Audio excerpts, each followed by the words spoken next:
Take first question on the third row on the left. Hey, Steph. Steve Reed from the Associated Press. Obviously, tonight probably didn't go as well as you wanted it to, but can you just kind of put a bow on the weekend and what it's been like this whole weekend?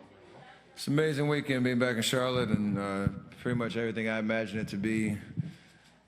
Having my family, friends, people I grew up with, kind of come out and celebrate how influential and important Charlotte is to me and my entire family. So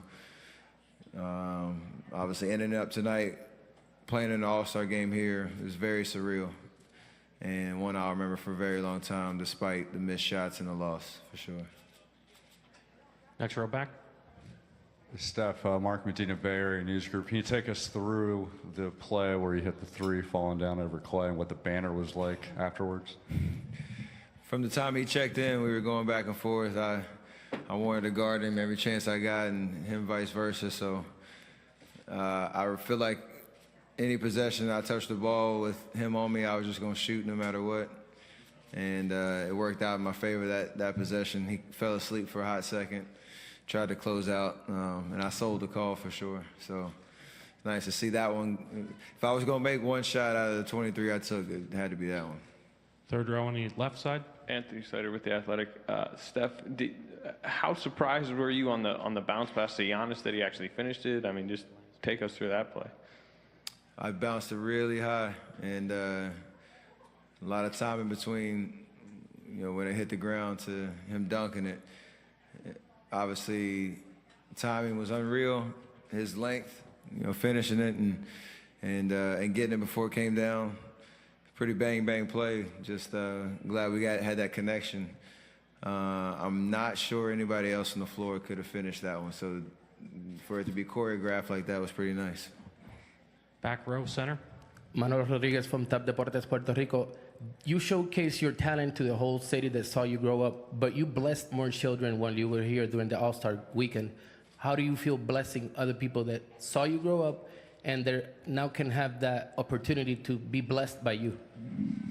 I mean, it's important because there were resources I had growing up that kind of set me on my way here in Charlotte, and I was fortunate in that sense. And so coming back here, there's definitely an awareness and an opportunity to impact the community, not just this weekend, but going forward with certain programs that we're going to have at the Kara Hefner Recreation Center. And so I used to have practices over there, and the entire Charlotte-Mecklenburg Recreation Department, in terms of all the different places that they provide for kids to be able to go, not just play sports, but get a better education, invest in themselves.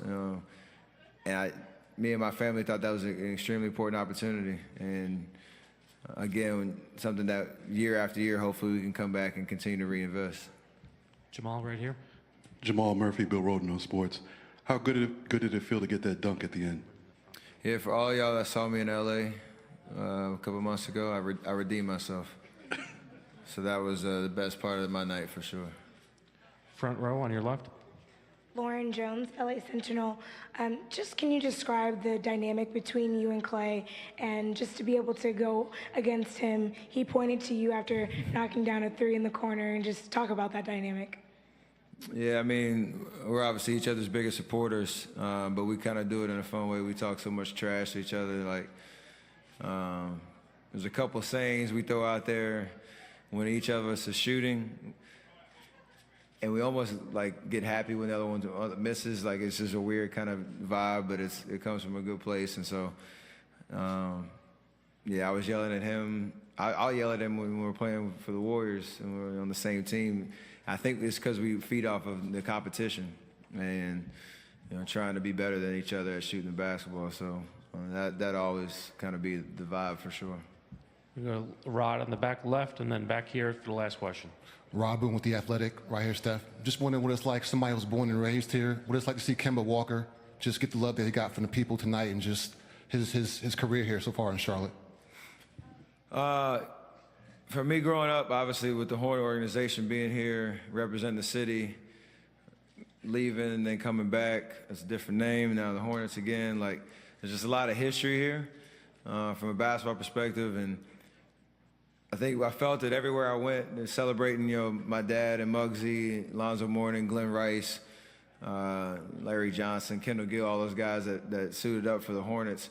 Kemba, he's breaking all these records, and it's unbelievable to see how he's, one, established himself as a premier NBA player, but to do it here in Charlotte and get the city behind him and give him something to root for, I think it's truly special and something I respect so much from his standpoint, and hopefully he stays here, for a long time. Who knows how that'll work out? But just the way this weekend all came together with a little,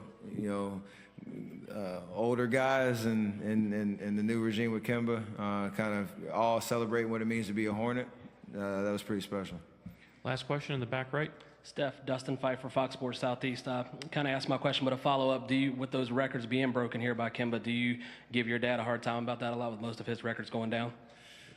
No, my brother was making a joke. He said if the All-Star game was here 2 years ago, they could have announced him still as the all-time leading scorer in Hornets history, but since then, Kemba's broken that. So definitely I don't give anybody, flack for playing 16 years, 10 here in Charlotte, the last original Hornet, and now still in the organization, obviously as a color commentator for the team, and then pretty much an ambassador throughout the city and throughout the state. So I've been trying to get him to move out to the Bay, and this speaks to how much of this is home, because it's been a really hard selling point. So this is where home is for him.